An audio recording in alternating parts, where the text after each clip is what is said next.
Alright. ClickUp Basics for beginner VAs.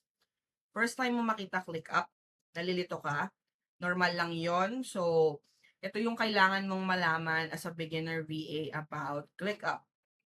ClickUp is where clients assign tasks, track work, and manage projects.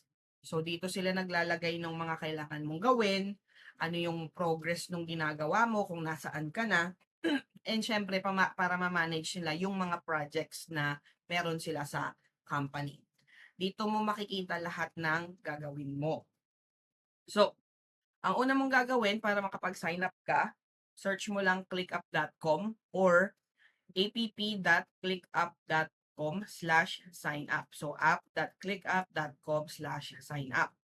And then, makikita mo lang tong full name, email, password. Okay lang kahit wala kang work email. Pwede mong i-continue with Google para yung Google mo na lang lagi yung login mo. So, dahil may account na ako, ang gagawin ko, doon na lang magsa-sign in na lang ako doon sa account ko. Alright? So, login.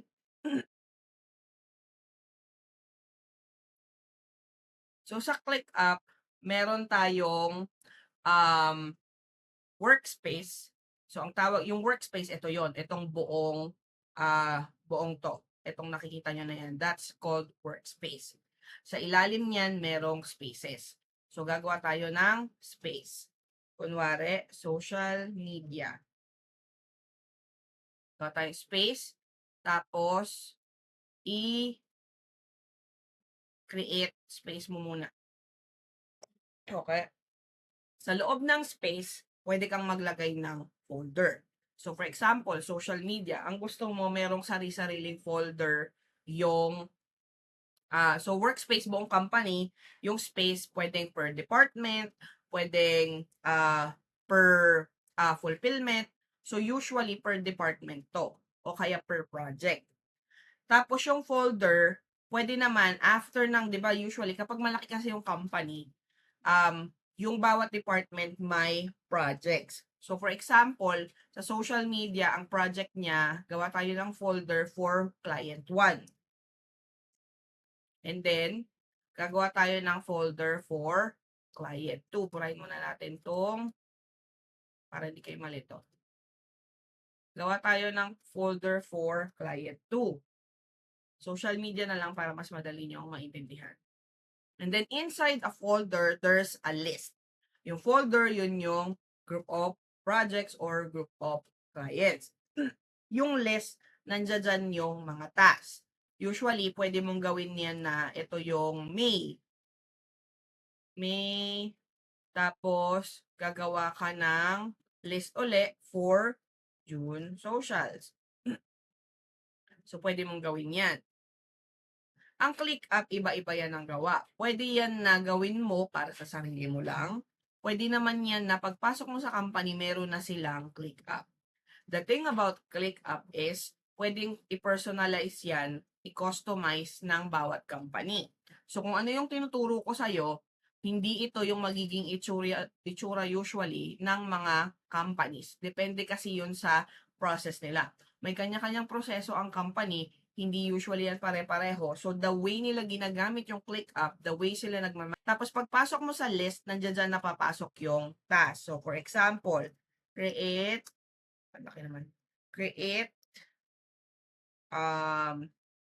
or book a shoot with client or contents or may contents. Ganyan. Yan yung tinatawag na task. Yan yung mga work. Okay? Most of the time, nasa list and task ka lang, which is itong list and task. Hindi na ikaw yung nagmamanage nun unless ikaw yung project manager. Kapag VA ka, usually, nandito ka lang sa list tsaka dun sa task. Alright? So, ang gagawin mo dyan, para malaman mo, kunwari may naka-assign sa'yo. Kunwari sa akin. Yan.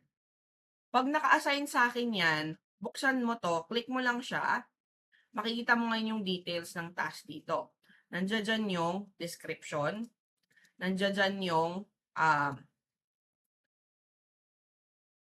yung description. nandiyan dyan yung ibang details. Kung may attachment, etc., nandiyan dyan yan. Yung due date, nandiyan dyan kung kailan mo kailangan matapos yung task. Kung gaano siya ka high priority or low priority ba siya or urgent siya, dyan din nakalagay sa sa priority.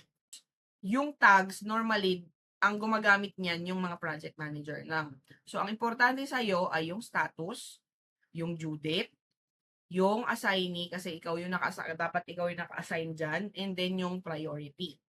Tapos, yung details ng task, nandito yan sa description. Tapos, pwede kang maglagay na, kunwari, yung dito naman yung comments. Dito mo makikita, kunwari, tapos may comments sila na kailangan baguhin. Dito yan makikita sa comments. Okay? Tapos, dito ka mostly magtatrabaho. So, anong gagawin mo as a VA? Siyempre, basahin mo yung instructions na nandito sa description. I-check mo kung may attachment. So, for example, may sinabi, send this email to this person. May attachment dito. So, make sure na yung attachment na yun, isasama mo doon sa email mo. How to update tasks. So, for example, ito na, book a shoot with client for May contents. Kunwari, EA ka, executive assistant ka. Ang gagawin mo, kung kausap mo na si client, babaguhin mo yung status. Ang pwede mong gawin dyan, kapag ginagawa mo na, i-change mo siya to in progress. Pagtapos mo na, i-change mo siya as complete. Ganon yan. So, ang purpose niyan, para malaman no client or ng project manager mo na 1, ginagawa mo na, or 2, tapos mo na. Ganon siya. So, meron pa yan minsan na yung ibang clients, naglalagay yan sila dyan ng pwede yan na in progress, pwede yan na block kung may hinihintay ka pa.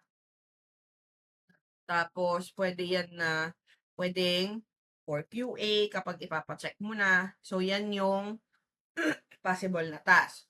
So, ang gagawin natin doon sa sample task 1. So, kunwari naka-assign sa'yo, anong gagawin mo? Buksan mo. Check mo yung due date. Kunwari ang due date May 1. Priority niya high. Tapos, nakalagay dito yung details.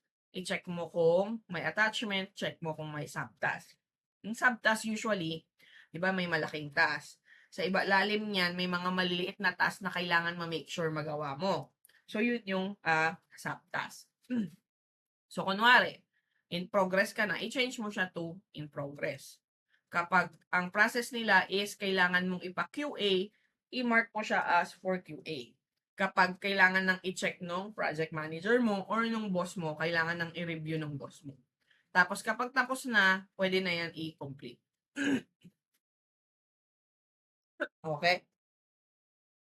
Tapos, pwede mong gawin kapag kunwari pina-QA mo, lalagay mo dyan, tag mo yung boss mo, please, at mo lang, at tapos kunwari si Reg, tapos lagay mo dyan na please, okay lang, pwede mo lagay na for review. Ganyan. Tapos i-comment. Kasi pag pinuksan ng magko-QA yan, mabuksan niya lang to, check niya yung for review. Tapos, pwede mo ditong i-attach yung ginawa mo or pwede mo ditong i-attach mismo. I-drag and drop mo lang. Usually, lagay mo na lang siya dito sa comment. Okay? Hindi enough na ginawa mo yung task. Kailangan i-update mo din. Usually, hindi porket naka-click up kayo, yun na yung click up. Kapag ginawa mo na, kunwari for review, kahit na pinor-QA mo na to, i-message mo pa din si project manager mo or si boss mo kasi hindi naman lahat nata-click up lang palagi. So, kapag magsuswitch ka lang ng list, punta ka lang na kunwari, nandoon ka na meron ka pang isang client, punta ka naman doon sa list ni client na to. Lilipat ka lang. Click mo lang siya. Or, kung gusto mo lang makita lahat ng naka-assign na task sa'yo, pumunta ka lang sa all tasks. Tapos, i-click mo to, filter for your task, para ang makikita mo lang lahat ng task na naka-assign sa'yo. Kung gusto mo ring makita lahat ng mga completed na yung mga natapos mo na, click mo tong quickly show close task. Tapos, i-save view mo para lagi na siyang ganyan. Kasi pag hindi mo siya sinave view, kunwari, hindi mo siya sinave view, Pag pumunta ka do'n, wala ulit yung ano mo, yung complete task mo. Alright? Ano ba yung mga common beginner mistakes? Unang-una, hindi nagbabasa ng instructions. Pangalawa, hindi nag-update.